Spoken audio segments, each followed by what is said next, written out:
नाज़रीन हम खुश आमदीद एक नई वीडियो के साथ हाजिर हैं। 1500वां जश्न ईद मिलादुन्नबी जो है वो बड़ी ही अकीदत से, एहतराम से, जोश और जज्बे के साथ जो है वो मनाया जा रहा है। अब जैसे ही जश्न ईद मिलादुन्नबी जो है वो शुरू होता है और रबीउल अव्वल का महीना आता है तो एतराज़ात भी लोगों के शुरू हो जाते हैं और सवाल जो है वो हर साल एक ही होता है। और वो सवाल क्या है कि भाई हम जश्न आमद रसूल का मीलाद क्यों मनाते हैं, विलादत की खुशी क्यों मनाते हैं। तो जवाब जो है इसका बहुत ज़्यादा सीधा है। इसका क्या जवाब है कि अल्लाह के हुक्म से मनाते हैं। यानी अल्लाह ताला फरमाता है कि जब फ़ज़ल मिले और जब तुम पे रहमत हो तो फिर खुशी मनाओ। अल्लाह ताला कुरान में फरमाता है वमा अरसलनाका इल्ला रहमतल लिल आलमीन, हमने आपको तमाम जहानों के लिए है रहमत बना के भेजा है। और यही कुरान कहता है कि रहमत भी अल्लाह के रसूल हैं और फ़ज़ल भी अल्लाह के रसूल हैं। फिर आगे कुरान कहता है कि या अय्युहन नबिय्यु इन्ना अरसलनाका शाहिदन व मुबश्शिरन व नज़ीरा व दाइयन इलल्लाहि बिइज़्निहि व सिराजम मुनीरा व बश्शिरिल मोमिनीना बिअन्ना लहुम मिनल्लाहि फ़दलन कबीरा। तो इसका क्या मतलब है कि फ़ज़ल भी अल्लाह के रसूल हैं, रहमत भी अल्लाह के रसूल हैं, और जब तुम्हें ये दोनों मिल जाएं तो फिर खुशी मनाओ। इसलिए जो है वो मोमिन खुशी मनाते हैं। खुशी मनाने का मतलब यह है कि जब अल्लाह का फ़ज़ल भी मिल रहा है, अल्लाह की रहमत भी मिल रही है, तो जब चीज़ें सब मुयस्सर हैं तो फिर हम क्यों ना खुशी मनाएं।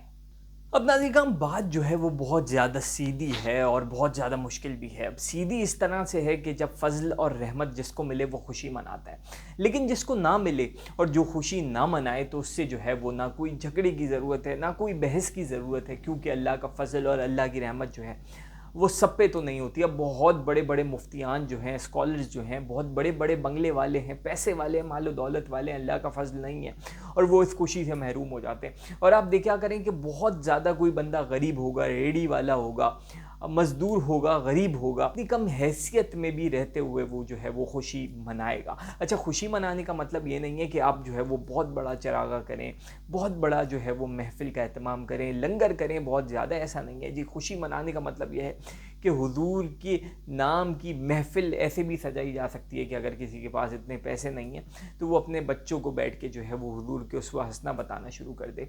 हुजूर का जो दौर था, हुजूर की बातें, हुजूर की सुन्नतें जो है वो बताना शुरू कर दे, तो यही जी मिलाद हो जाएगा और इसी की बरकतें मिल जाएंगी। अगर उस निस्बत से उस दिनों में या उन महीनों में जो है वो सिर्फ़ इसलिए कि खिलाए अपने बच्चों को, लेकिन निस्बत सिर्फ हुजूर की हो कि मेरे आका की विलादत का महीना है और इसमें मैं अपने बच्चों को जो है वो अच्छी चीज़ें खिलाऊंगा, तो खाएंगे आपके बच्चे, निस्बत हुजूर से हो जाएगी और सवाब जो है वो आपको भी मिलेगा, आपके बच्चों को भी मिलेगा। अब जी खुशी मनाने की बात, तो सबसे पहले खुशी किसने मनाई? अल्लाह रब्बुल इज़्ज़त ने खुशी मनाई कि अपना महबूब दे के, खुद अपना महबूब दे के जो है वो अल्लाह रब्बुल इज़्ज़त ने खुशी मनाई। और ये भी याद रखें नाज़रीन कि मोहब्बत के तकाज़े ये नहीं होते कि कोई कीमती चीज़ दे के जो है वो खुशी मनाई जाए। अक्सर आपने देखा होगा कि जब लड़की की शादी होती है तो घर वाले जो हैं वो उदास हो जाते हैं और लड़के वाले जो हैं, जो बाराती हैं, जो आए हुए होते हैं, वो बहुत ज़्यादा खुश होते हैं क्योंकि वो लड़की लेके जा रहे होते हैं, और लड़की वाले जो हैं वो उदास होते हैं। लेकिन अल्लाह रब्बुल इज़्ज़त का मामला कुछ अलग है। अल्लाह रब्बुल इज़्ज़त ने जब अपने महबूब को भेजा तो अल्लाह ने जो है वो खुशी मनाई। और अल्लाह कहता है कि लोगों, तुम्हारा देना और मेरा देना जो है वो एक जैसा नहीं है। तुम दे के अपनी चीज़ से जो है वो दूर हो जाते हो, लेकिन मैं अपना महबूब दे के भी अपने महबूब से कभी जो है वो जुदा नहीं हुआ। बस क्या है कि मंजर थोड़ा बदला है। पहले क्या होता था? पहले ये होता था कि जहाँ अल्लाह होता था वहीं मुस्तफ़ा सल्लल्लाहु अलैहि वसल्लम जो है वो मौजूद होते थे। लेकिन अब जब से मैंने नबी को तुम्हारे दरमियान भेज दिया है तो चीज़ें थोड़ी सी मुख्तलिफ हैं, थोड़ी सी चेंज हुई हैं। अब ये हुआ है कि जहाँ जहाँ रसूल खुदा सल्लल्लाहु अलैहि वसल्लम होते हैं, खुदा भी वहीं से मिलता है। बस ये चेंज आया, बाकी तुम्हारा देना मेरा देना एक जैसा नहीं है।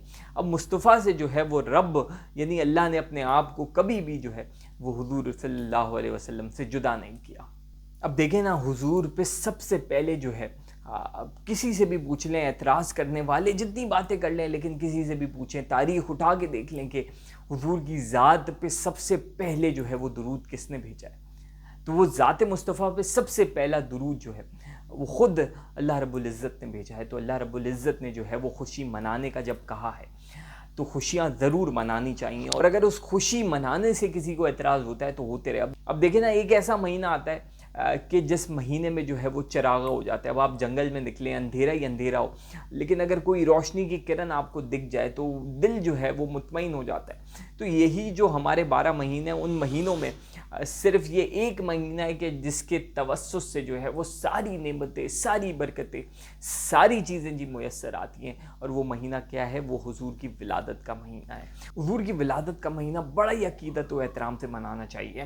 ہم جو ہے وہ کچھ چیزیں اس میں ایڈیشنل کر دیتے ہیں جس سے لوگ جو ہے وہ تنقید کرتے ہیں. کچھ ایسے انداز میں جو ہے وہ نعت خوانیاں شروع ہو جاتی ہیں، یا کچھ ایسے انداز میں لوگ جو ہیں وہ لائٹیں لگانا شروع کر دیتے ہیں جس میں کنڈوں کا استعمال ہے. لیکن حضور سے محبت کا تقاضا یہ ہے کہ اگر آپ حضور کی یاد میں چراغاں کر رہے ہیں، روشنیاں کر رہے ہیں، ساری چیزیں کر رہے ہیں، تو اس میں جو ہے وہ حضور کے احکامات کا جو ہے وہ بڑا خیال رکھنا چاہیے. کوئی بھی ایسی چیز کہ جس میں چوری چکاری انوالو ہو، اس سے قطعاً دور رہیں، کیونکہ نام آپ جس ہستی کا لے رہے ہیں وہ تو رحمت للعالمین تھی. اب جب رحمت للعالمین کی بات آ جائے تو پھر آپ کو بہت ساری چیزوں کا خیال رکھنا پڑے گا کہ آپ کے عمل سے کسی کو جو ہے وہ تکلیف نہ ہو. اب ہوگا یہ کہ جب اعتراض کرنے والے اعتراض کریں گے تو کہیں گے کہ یہ نام لے رہے ہیں حضور کا اور ان کی چیزیں دیکھو. تو جب ہمارے اوپر ذمہ داری بہت زیادہ ہو جاتی ہے کہ جب بھی نام سرکار کا آتا ہے تو ہماری تو جانیں قربان ہے حضور کے نام کے لیے، لیکن احتیاط جو ہے وہ بہت زیادہ ضروری ہے کہ جب بھی ہم جلوس نکالیں یا محفلیں کریں یا لائٹیں لگائیں، ہر چیز کا جو ہے وہ خیال جو ہے وہ بہت زیادہ رکھیں. اور حضور جس طریقے سے جو ہے وہ امت سے محبت کرتے تھے تو ہمیں بھی اپنے درمیان جو ہے وہ ایک دوسرے کے ساتھ محبت کرنی چاہیے. حضور کی سیرت کو اپنانے کی کوشش کرنی چاہیے. حضور سے محبت کا دم تو سب بھرتے ہیں، اور یہ بھی سب کہتے ہیں کہ غلامی رسول میں موت بھی قبول ہے، لیکن موت جو ہے وہ عملی طور پہ تو نہیں دے سکتے، کیونکہ کوئی ایسی چیز نہیں ہے کہ جس کرائٹیریا پہ آپ اتر کے جو ہے وہ اپنی جان دے دیں. اور اگر ہم نے یہ سب کر لیا تو آپ فرق محسوس کریے گا کہ اس ربیع الاول سے اگلے ربیع الاول میں جب ہم انشاءاللہ اگر اللہ سے زندگی دی اور ہم پہنچے تو ڈفرنس جو ہے وہ نظر آئے گا، معاشرے میں نظر آئے گا کہ حضور کے احکامات پہ چل کر پھر جو معاشرہ ہوگا وہ مثالی معاشرہ ہوگا.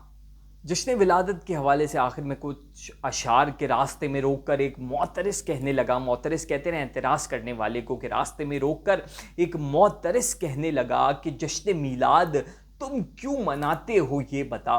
جھڑکیا لہجے میں پھر وہ کھول کر اپنی زباں، مجھ سے یہ کہنے لگا لکھا ہوا ہے یہ کہاں. میں یہ بولا شان مجھ سے مصطفیٰ کی اب سنو، بند اپنے ذہن کے سارے دریچے کھول دو.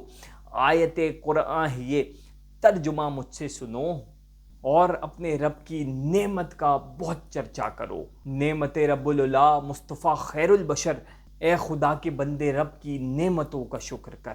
اور پھر وہ بولا شرک ہے یہ میلاد کرنا تیرا. میں یہ بولا شرک کا نہیں ہے اس سے کوئی واسطہ. ہے بخاری میں رسول پاک کا قول مبین کہ شرک کا کوئی خوف مجھ کو اپنی امت سے نہیں. دل ملا کر منہ بنا کر پھر کیا اس نے سوال، کوئی تو دکھلاؤ مجھ کو جشن آمد کی مثال. میں یہ بولا کہ کھول قرآن سورت یونس نکال، گر تجھے کر دے میسر فضل رحمت ذوالجلال. خوب کر پھر رب کی رحمت کی خوشی، اے بد یقین کہ وما ارسلناک الا رحمت للعالمین. آخر میں کہ پھر وہ بولا کب تلک چلتی رہے گی یہ عید میلاد النبی. میں یہ بولا پوچھتے ہو کب تلک ہے یہ خوشی. مدثر سے تو نغمہ سن رضا کا اور جھوم، حشر تک ڈالیں گے پیدائش مولا کی دھوم. عید میلاد النبی جو ہے وہ بنتا رہے گا، ہم ہو نہ ہو یہ عید میلاد النبی جو ہے وہ بنتا رہے گا ہمیشہ. ہر سال جو ہے وہ اسی جوش و جذبے سے منایا جائے گا، منایا جا رہا ہے. اعتراض کرنے والے جو ہیں ان کے اعتراض بھی کم نہیں ہوں گے، اور حضور کی میلاد کی محفل بھی جو ہے وہ کم نہیں ہوں گی.